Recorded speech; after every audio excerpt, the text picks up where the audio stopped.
gotta serve it to me hot. Just like I like my coffee, it's keeping me from sleeping on my job. Just like I like my coffee, serve it to me tall, strong, and dark. Just like I like my coffee. Tiana, and I'm Keenan. Yes. How are you? And this is Coffee Conversations.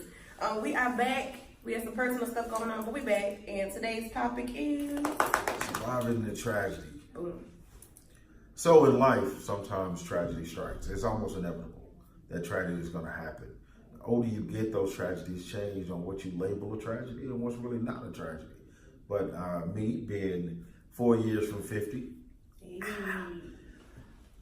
what happens and you start burying your heroes, your parents, your aunts, your uncles, those neighborhood mentors that you had, and it cuts a little deeper. It cuts a little deeper because you realize now that the dynamic of my life has changed. The people I trust, the people that I've looked to for advice over the years no longer are here, and eventually it will cause a problem in your relationships.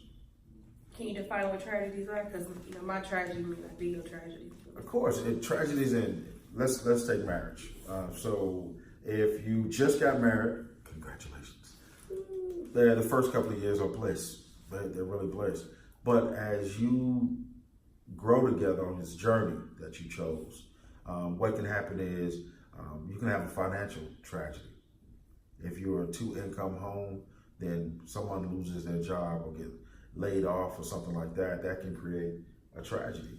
The death of a loved one, the miscarriage of a child. These are tragedies that even though we love each other, we might be having trouble finding one another and within that tragedy. And sometimes it could be depression, and it hits both ways, especially for women. Me being actually I'm a girl myself. That could be a tragedy. Learning how to deal with our emotions. That in itself can be a tragedy. Losing friends, that can be a tragedy. So it's many different things that can alter or change how you deal with one another, especially in marriage or in relationships, or even just all of the relationships that surround you. Right. And I honestly, what I want to say is, no matter what your tragedy is, self-medicating will not get you over the hump. Not talking about it will not get you over the hump. I think we in our culture, we miss that part, that you will need counseling sometimes. You will need some help, and it's okay. I think the worst phrase I've ever heard was being self-made. And that is the biggest lie in our culture, is self-made, because no one is self-made. You needed someone along the way. If we have children, we needed someone to help keep those children while we went to work, while we worked on the dream, while we did whatever we had to do. If we needed something else, let's say we were trying to get a house, you needed help getting a house. You just didn't go to the bank, withdraw $250,000 and go buy a house. We all need help. So there's no such thing as self-made. You honestly, if you're hurting, if you're off balance, we need to get some help. And in our culture, we're supposed to be strong.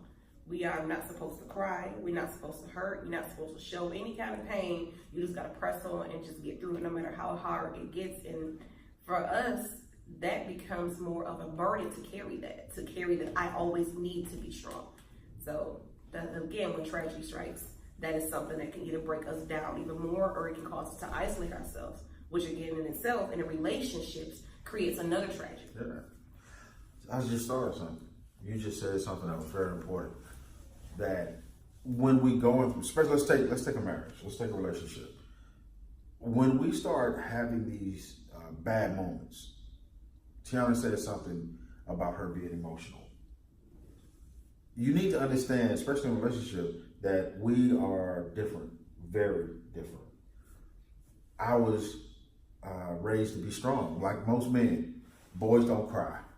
Boys don't do this. Boys don't do that. You need to be a man. You need to be strong for the family. So when we're hurting, we don't know how to relate that pain. We don't know how to let you understand that we're hurting. We've been robbed of our emotions since we were little.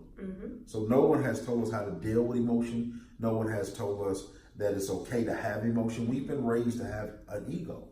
When women, on the other hand, if I've never been a woman, but I've been around them, so they seem to be more emotional, and that affects how we're going to deal with that tragedy. With me, if I'm hurting, then I'm protecting my ego because I'm okay, I'm all right, nothing's wrong, we're good, but God.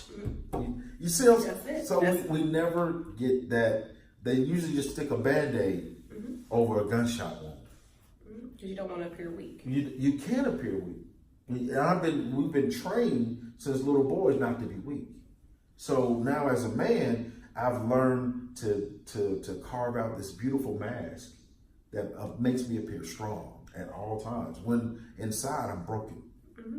You know what I mean? And for women, we are taught that it is okay to be emotional. I want to make a little caveat. I'm not saying that it is not okay to be emotional, but you need to be in control of your emotions. We're raised, it's okay to cry. You can go in your room for days, eat your ice cream, and you're good. You're fine. You can cry it all out. You could spend days being sad.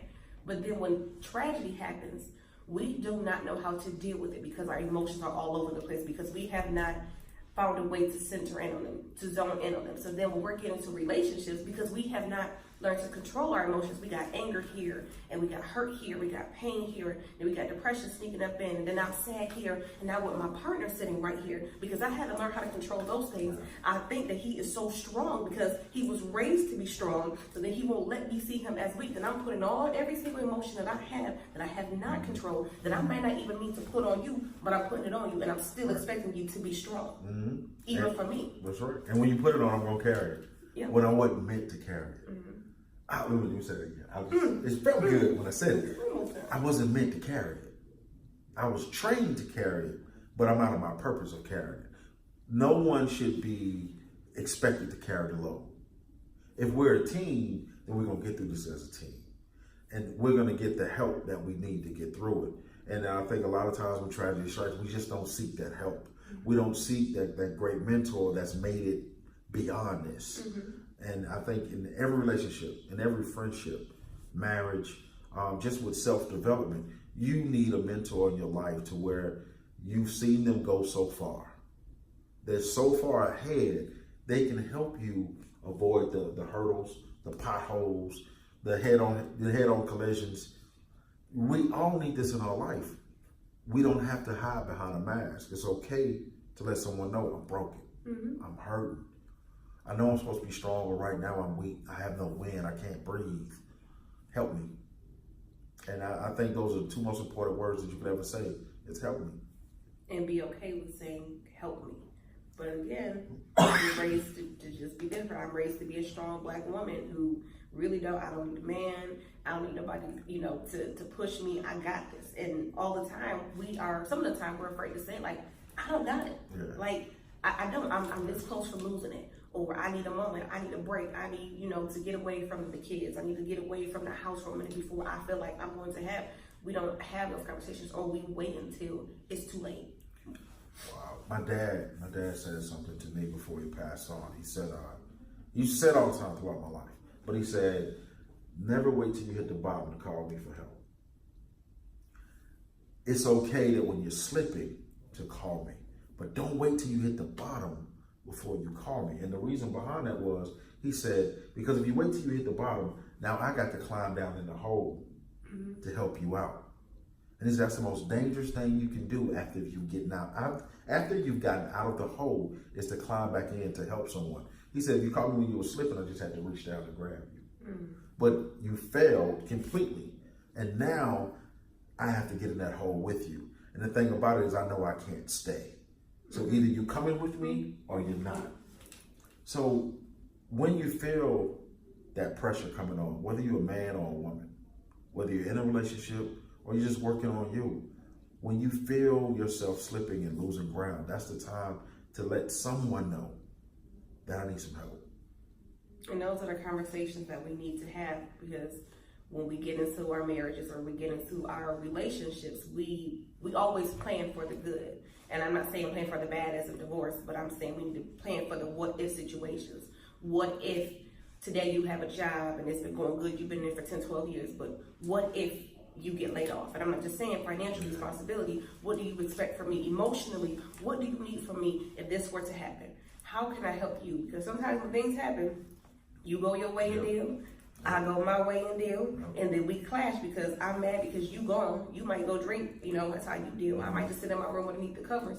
So then when you come in, you might be drunk. I'm agitated because you drunk, but you agitated because I ain't spoke to you all day. I'm in the bed. So we have to get together to see, like, how do you deal? What works for you? If you're going through this, do you need a little bit of time? If I see you slipping down a road that I've never seen you going before, if I've seen where this road is leading to, do you need for me to personally come back and come and pick you up? Pull you up out of that. What can I say to you? What reaches down into you when you are feeling at your lowest point? What can I do to bring you back? Right. Those are the conversations that we're not having. We're just dealing on our own. We're not dealing together. And we weren't meant to be alone. We weren't meant to deal alone. So I guess what I can say is, when it comes to surviving tragedies, you're gonna need some help. And it's okay.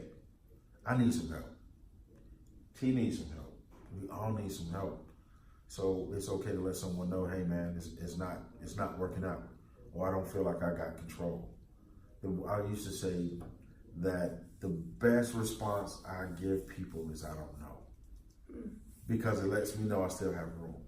You see what I'm saying? To learn, to adapt, to take this information and find out a little bit something new about me. Because every day you wake up to a new you. I would agree. Yeah, that's you. I like Yeah. that.